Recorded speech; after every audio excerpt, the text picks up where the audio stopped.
warahmatullahi wabarakatuh. Kami dari kelompok 7 izin menampilkan video role play kami mengenai efektivitas audit Dewan Pengawas Syariah. Selamat menonton. Selamat datang di dalam diskusi kita hari ini. Topik yang kita akan bahas yaitu efektivitas Dewan Pengawas Syariah atau DPS. Seringkali DPS jadi jembatan antara prinsip syariah dan operasional bisnis. Tapi bagaimana kita tahu DPS itu sudah bekerja efektif? Rina, boleh jelaskan dulu apa sebenarnya audit efektivitas DPS itu?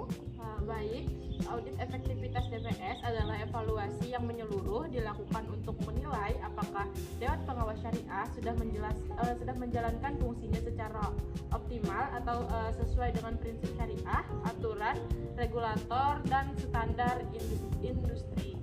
Di mana pengecekan apakah DPS aktif memantau produk, kebijakan, transaksi, serta memberikan rekomendasi yang paling tepat.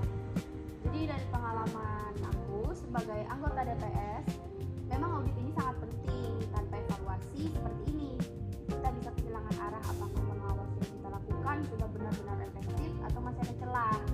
Kadang kita merasa sudah maksimal, tapi lewat audit itu ada insight baru tentang bagaimana kita harus memperbaiki.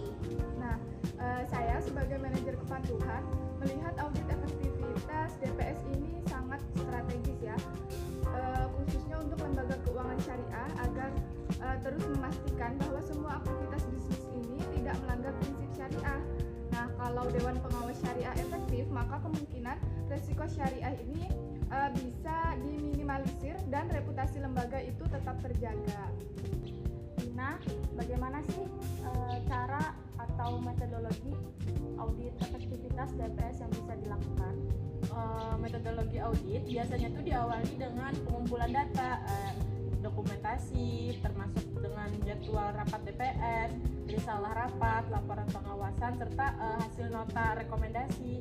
Lalu kami itu melakukan wawancara mendalam dengan anggota DPS dan manajemen. Selanjutnya kami melakukan pengujian langsung di mana kepatuhan produk dan transaksi ke prinsip syariah. Terakhir yaitu melakukan evaluasi atas tindakan lanjut rekomendasi tentang DPS. Jadi metodologi ini itu memang lengkap, tapi aku ingin menambahkan dari sisi anggota DPS-nya. Salah satu indikator efektivitas adalah berapa sering DPS itu bisa berpartisipasi aktif dalam rapat dan komunikasi dengan manajemen. Kalau komunikasi itu lancar, hasil pengawasannya lebih cepat diterima dan diimplementasikan. Betul sekali Putri. Dari manajemen, kami juga mengukur efektivitas Dewan Pengawas Syariah itu lewat waktu tanggap atas rekomendasi mereka. Jadi bila rekomendasinya ditindaklanjuti dengan cepat, maka tandanya DPS ini dan manajemen bekerja secara sinergis.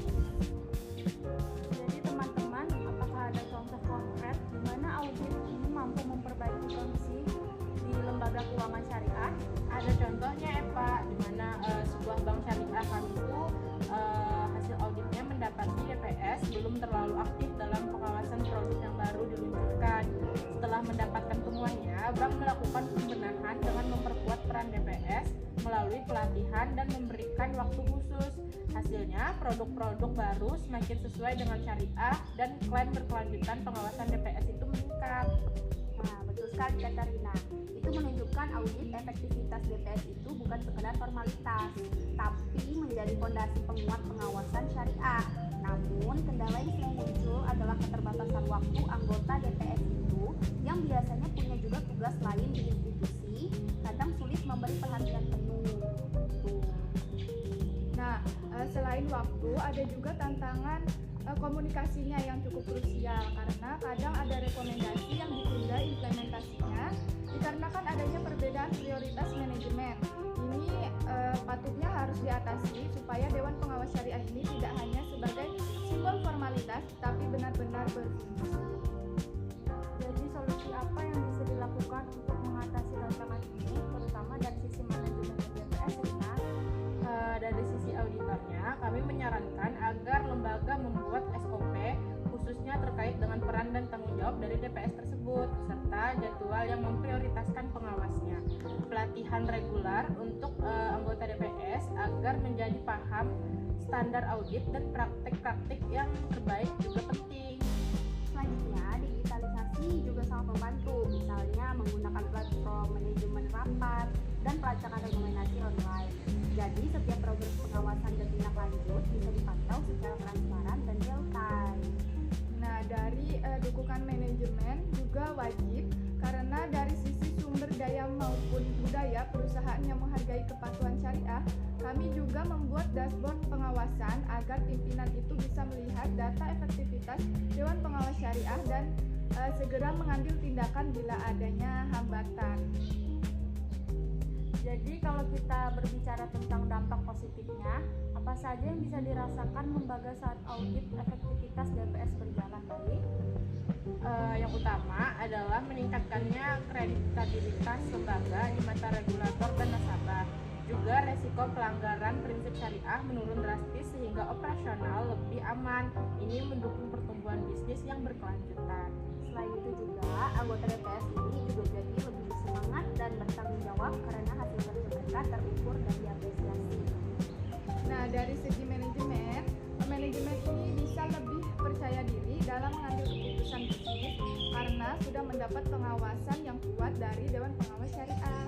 Terbiasa ya teman-teman, jadi audit efektivitas DPS adalah kunci menjaga prinsip syariah tetap hidup dalam bisnis keuangan.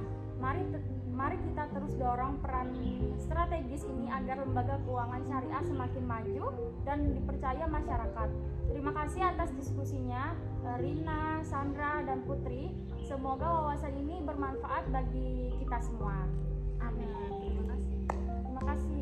Sekian dari video kami pada hari ini. Terima kasih sudah menonton sampai akhir. Semoga bermanfaat dan Sampai berjumpa lagi. Dadah. One is the loneliest number that you'll ever do.